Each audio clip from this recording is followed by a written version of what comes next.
Daf Nuntet Amoudalev, bonjour. Nous allons prendre à partir de signer avant la fin du Hamoud précédent la Mishnah. Alors, Matiti, En Modedin et la Mumche. On ne peut demander de mesurer le troum de Shabbat, donc 2000 amot, et de mettre un poteau là-bas, ou alors un signe, eh bien, que un professionnel, quelqu'un qui est compétent.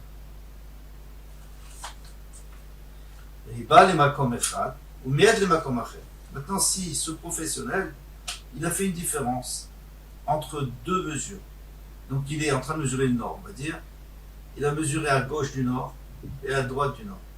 À gauche, il va beaucoup plus loin qu'à droite. Qu'est-ce qu'on fait? On va comme à gauche ou comme à droite? Shomim le makom sheliba. On va toujours dans l'endroit qui est plus loin. Parce qu'on va voir que Rouvin s'est mis la banane, donc ça fait que la coula. Non, il va l'echad, ou miet l'echad.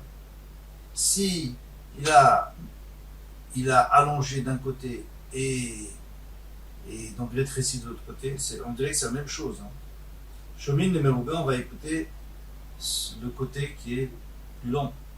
Alors c'est exactement la même chose, Agma va nous demander et va nous dire qu'ici on parle de deux personnes différentes. Au début on parlait d'une personne qui avait fait deux mesures et là on parle de deux personnes qui ont fait chacun une mesure. Alors, on va expliquer tout ça. Même un serviteur ou une servante, Nemanim, on peut leur faire confiance. Pas de mesurer bien sûr, il faut un compétent. Mais l'Omar de nous dire Adkan Troum Shabbat. Ils disent, moi, on a vu qu'il y avait un poteau ici, il y avait écrit Troum Shabbat, maintenant il est tombé, quelqu'un l'a enlevé. Chez l'homme, parce qu'on sait très bien que les Chachamim n'ont pas voulu faire des Khumrot avec le Troum de Shabbat, c'est une institution des Rabbanan, donc ils veulent être Mekil plutôt. Ils veulent qu'on ne soit pas sévère par rapport à ça. Pour ma page, alors, les Makom Sheriba, on nous a dit qu'on peut aller, donc au début de la Mishnah, on peut aller jusqu'à l'endroit où il a mesuré plus loin. Dans ce cas-là, oui, d'accord. Les makom shemiet lo, mais alors j'en déduis que à l'endroit où il a mesuré moins loin et où il est arrivé moins loin, on n'a pas le droit d'aller. Quelle première on a le droit d'aller là-bas? On m'a répondu. Et il faut dire, les makom sheriba, même à l'endroit où il a mesuré plus long, on a le droit d'aller. Mais c'est sûr qu'on a le droit d'aller de l'autre côté aussi.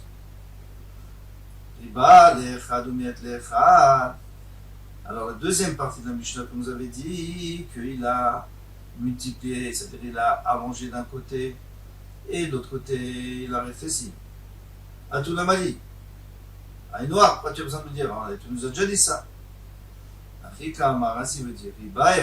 C'est pas que la personne elle a fait deux mesures et qu'une mesure était plus longue que l'autre, c'est qu'il y a deux personnes totalement différentes qui ont fait. Qui a diminué la mesure, Shomim Lazé Sheriba, on écoute celui qui a allongé la mesure. Alors, quel est le filouche? Qu'est-ce que ça nous change si c'est une personne qui a fait deux mesures ou deux personnes qui ont fait chacune une mesure? Alors, on pourrait dire que lorsqu'il y a une personne qui a fait deux mesures, et bien dans une des deux il s'est trompé. Alors on va d'après la Kula. Et si c'est deux personnes qui ont fait la mesure, alors ça remet en question la personne elle-même. Peut-être que lui ne sait pas, peut-être qu'il y en a un qui ne sait pas mesurer. Alors là, il ne faut pas prendre de risque. Comme Ashman, que non, même dans ce cas-là, on peut aller d'après celui qui est le plus calme, qui fait le plus long. Amar Abaye a dit, il faut expliquer là. C'est-à-dire, il ne faut pas qu'il y ait une exagération de différence, une différence exagérée entre les deux. S'il y a trop de différence, on ne peut pas compter. On peut pas compter sur personne. On peut compter sur personne, c'est qu'il y a une grosse erreur. Alors, s'il y a une petite erreur, nous dit Rashi, il n'y a aucun problème, parce qu'il y en a un qui a tiré sur la corde comme il faut, et l'autre qui n'a pas tiré. Donc ça, c'est sûr qu'on va d'après celui qui dit plus long. Maintenant, s'il y a une grosse erreur, alors jusqu'à combien? Alors ça dépend si c'est dans le coin, ou si c'est au milieu de la ville. Quand je dis au milieu, c'est-à-dire au milieu du côté nord, on va dire. Si c'est au milieu du côté nord et qu'il y a deux mesures et qu'il y a une mesure qui est beaucoup plus longue que l'autre, alors ça dépend combien, jusqu'à 500 78, 72 amot, on peut tolérer. Pas plus. Pourquoi? Parce qu'on peut très bien dire que, comme nous, on est obligé de compter, normalement, ces 2000 amot, c'est au milieu, c'est vers le nord, en ligne droite. Mais dans le coin, ça sera 2800 amot. On avait fait le calcul, c'est toujours plus long. Le coin, la diagonale est beaucoup plus longue, 1,4 et des poussières, plus que la ligne droite. Donc si je vois au milieu qu'il y en a un qui a fait plus long que l'autre, de plus que 500, alors c'est combien? Puisque si je vois qu'il y a 1428 amot au milieu, d'un côté il y a 1000, et l'autre qui a mesuré c'est 2000 amot. Alors c'est simple, c'est-à-dire celui qui a fait 1428, il s'est trompé parce que lui, il allait mesurer les 2000 amot en pied, et alors en ligne droite, il a beaucoup moins. Donc c'est lui qui s'est trompé. Alors on peut très bien dire que c'est l'autre qui a raison. Et si on est dans le coin, alors on peut tolérer jusqu'à 800 amot. Pourquoi? Parce qu'on peut dire que celui qui a fait court, c'est parce qu'il a mesuré 2000 amot dans le coin, donc c'est faux. Et celui qui a fait long, il a mesuré 2800 amot. Attention, on n'est pas en train de parler que maintenant on sait exactement combien il y a d'amot, parce que si on sait exactement combien il y a d'amot, on n'a plus besoin de compter sur eux. Ici, on est en train de dire qu'on voit une différence entre les deux mesures. Alors, si cette différence, elle est 500 amot vers le milieu, au milieu de 500 amot environ, alors jusque-là, on peut dire que c'est trompé. Plus que ça, non. Et si c'est dans le coin qu'on voit la différence, alors à ce moment-là, on peut aller jusqu'à 800.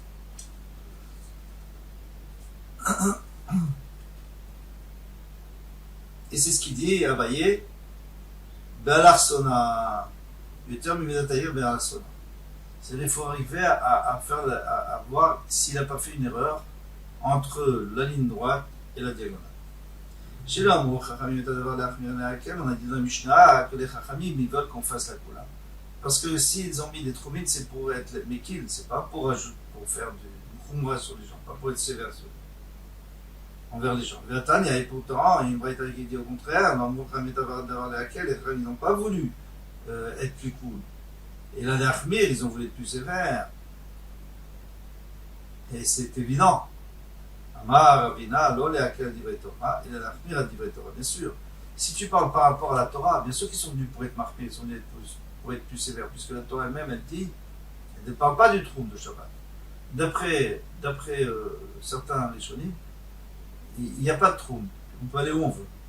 D'après d'autres, il est écrit que quelqu'un ne doit pas sortir de son endroit, donc, et l'endroit des Bnei Israël, c'était 12 000 sur 12 000, ou 24 000 amot sur 24 000 amot.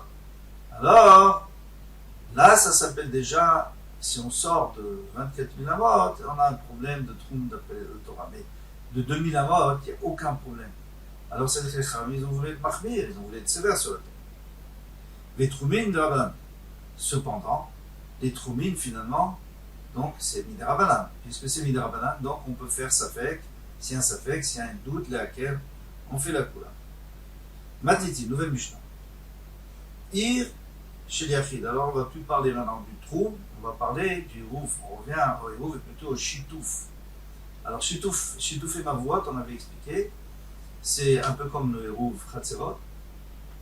Il y a plusieurs chatzerot qui donnent sur une ruelle, et on voulait porter dans la ruelle, la ruelle est fermée d'un côté, de l'autre côté on met une kora, un lechi, etc. Comme on a vu au début du Hérouvim. Eh bien, il n'y a aucun problème. On peut porter à condition d'avoir fait ce chitouf, d'avoir mis la nourriture ensemble. Dans un des chatser, dans une des cours. Alors maintenant, Ir Shel Yachi, Benasit Shel Rabbi.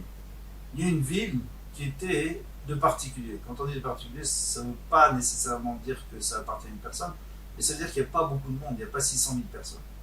Ça ne s'appelle pas un public.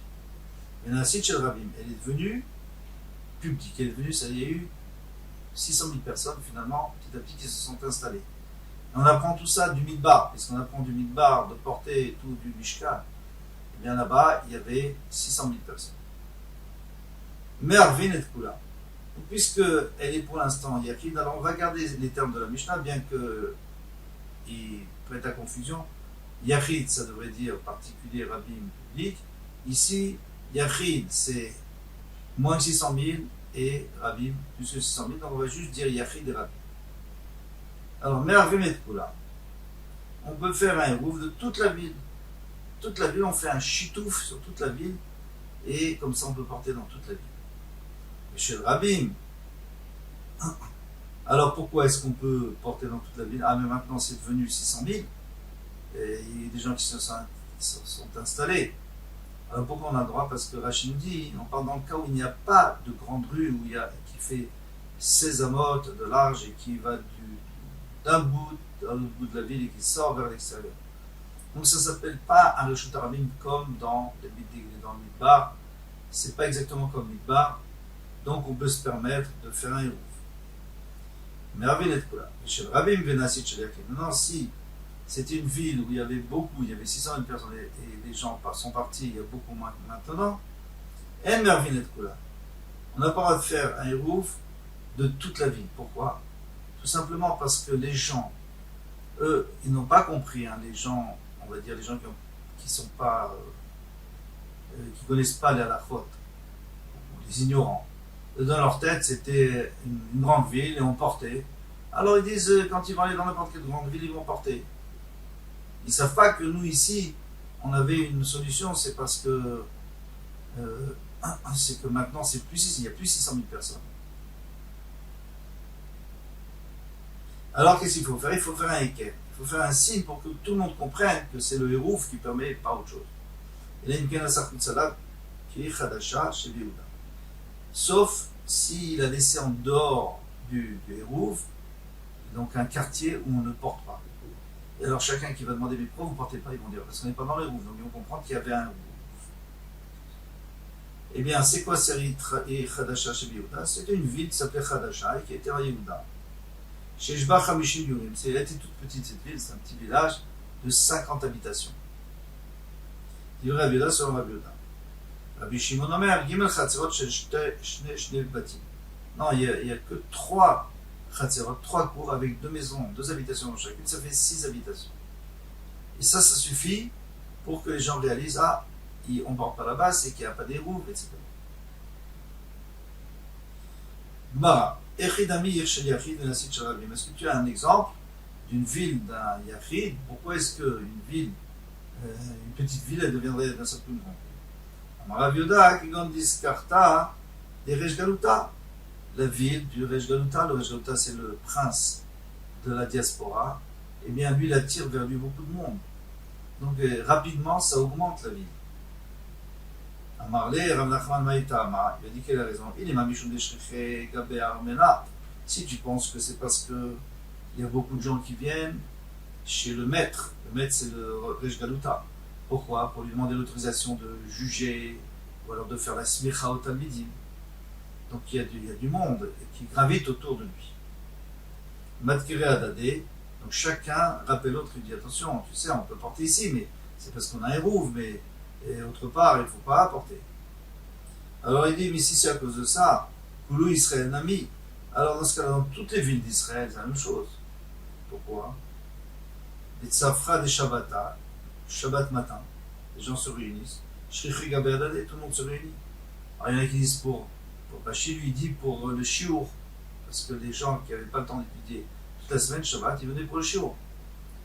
Pour la tefila aussi. Donc les gens se réunissent, les gens discutent. Et voilà, chacun va rappeler à l'autre, il va dire, tu sais, on n'a pas de porter, mais c'est pas évident. C'est juste parce que on est venu chez les Yachid, parce que la ville est ici, il y a moins de monde. Mais avant, on n'avait pas le droit de porter.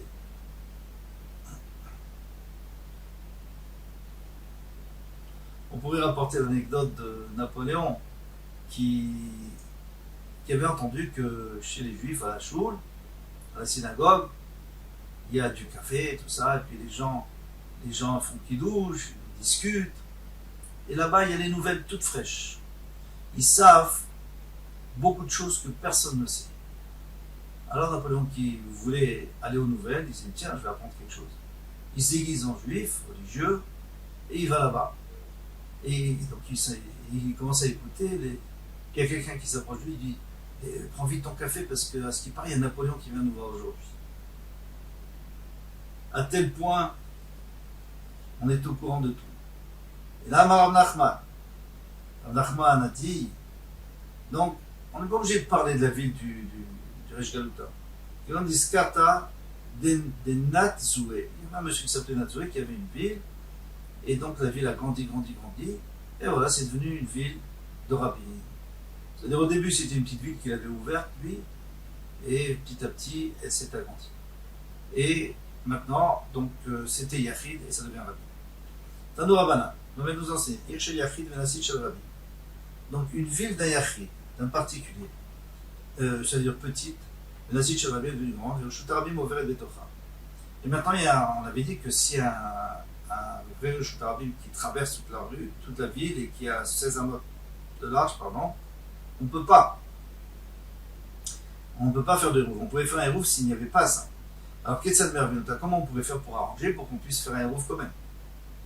C'est les chimikas, donc aux deux extrémités, donc à l'entrée de la ville, à la sortie de la ville, il va mettre un poteau de chaque côté.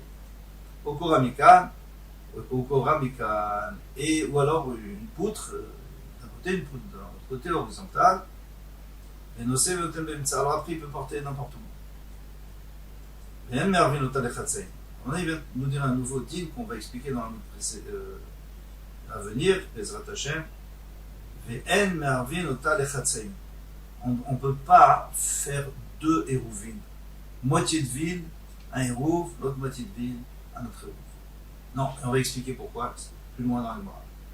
Et là, au Kula, ou alors tu fais toute la ville, sans exception, ou alors chaque ruelle à part. Aïta Shel Rabin, Rei Shel Rabin. Maintenant, on a apporté un autre cas, on a dit que s'il était, il y avait 600 000, elle est toujours avec 600 000. VN, là, et la Peta Fechad. Là, il y a quelque chose de très intéressant, c'est qu'il n'y a qu'une porte. Donc il n'y a pas une rue traversante, puisqu'il n'y a qu'une entrée. Et bien, Mervin et Kula, on peut faire un hérouf de la totalité de la ville sans problème. Koltouf.